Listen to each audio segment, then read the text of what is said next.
আজ রাতটা শুধু একটি রাত নয়, আজ এমন এক রজনী যে রাতে ভাগ্য বদলে যেতে পারে, খুলে যায় ক্ষমা এবং রহমতের দুয়ার।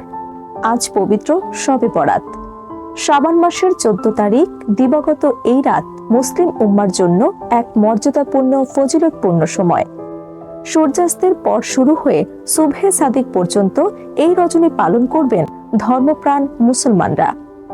হাদিসের ভাষায় এই রাতকে বলা হয় লাইলাতুল বরাত, যার অর্থ মুক্তি, নাজাত এবং ক্ষমার রাত। একাধিক সহিহ হাদিসে বর্ণিত আছে এই রাতে মহান আল্লাহ তাআলা তার সৃষ্টির প্রতি রহমতের দৃষ্টি দেন এবং অসংখ্য বান্দাকে ক্ষমা করে দেন। হযরত আয়েশা রাদিয়াল্লাহু তাআলা বলেন, রাসূল সাল্লাল্লাহু আলাইহি ওয়াসাল্লাম শাবান মাসে অন্যান্য মাসের তুলনায় বেশি ইবাদত এবং রোজা রাখতেন। এতেই স্পষ্ট হয় শাবান এবং শবে বরাতের বিশেষ গুরুত্ব। তবে এত ফজিলতপূর্ণ রাতেও কিছু মানুষ আল্লাহর ক্ষমা থেকে বঞ্চিত থাকে। হাদিসে এসেছে, মুশরিক এবং বিদ্বেষ পোষণকারী ব্যক্তি এই রাতে ক্ষমা পায় না।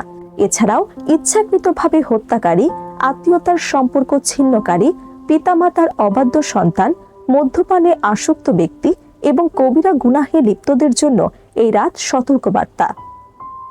শবে বরাতের রাতে নফল নামাজের কোনো নির্দিষ্ট নিয়ম নেই। রাসূল সাল্লাল্লাহু আলাইহি সাল্লাম কিংবা সাহাবায়ে কেরাম আলাদা কোনো পদ্ধতিতে ইবাদত করেননি। স্বাভাবিক নফল নামাজ, কোরআন তিলাওয়াত, নিজের ও সমগ্র উম্মার জন্য দোয়া এবং আন্তরিক তওবাই হলো এই রাতের উত্তম আমল। বিশ্বের বিভিন্ন দেশে শবে বরাত নামা রীতিতে পালিত হলেও ইসলামের মূল শিক্ষা একটাই, আড়ম্বর নয়, নীরবে ইবাদত, তওবা এবং আত্মশুদ্ধি। সব মিলিয়ে শবে বরাত মুসলমানদের জন্য নিজেকে সংশোধনের এক মহামূল্যবান সুযোগ। এই পবিত্র রাত আমাদের সবার জীবনে ক্ষমা এবং কল্যাণ বয়ে আনুক, এই কামনাই সবার।